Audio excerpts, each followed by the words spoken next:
کیا ملک بھر میں دفاتر دوبارہ بند ہونے جا رہے ہیں؟ روزنامہ قدرت کی ویڈیو دیکھنے کے لیے ابھی یوٹیوب چینل پر سبسکرائب کریں اور بیل آئیکن پر بھی کلک کریں۔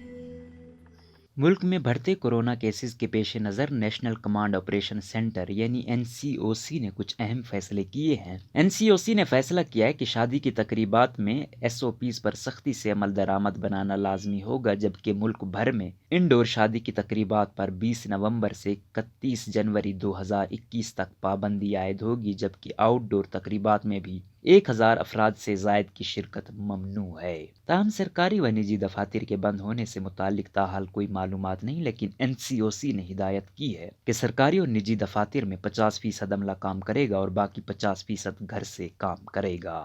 NCOC کے مطابق کراچی، لاہور، اسلام آباد، راولپنڈی اور ملتان کورونا وائرس سے زیادہ متاثرہ شہروں میں شامل ہیں۔ حیدرآباد، گلگت، مظفر آباد، میرپور، پشاور، کوئٹہ، گوجرانوالہ، گجرات، فیصل آباد، بہاولپور اور ایبٹ آباد میں بھی اس حکمت عملی کا اطلاق ہوگا۔ NCOC کے مطابق فیصلے پر عمل درآمد آج یعنی 7 نومبر سے شروع ہوگا اور 31 جنوری تک جاری رہے گا۔ یاد رہے کہ NCOC نے فیصلہ کیا ہے کہ سٹیج 2 کے تحت ماسک استعمال نہ کرنے والوں پر 100 روپے جرمانہ عائد کیا جائے گا۔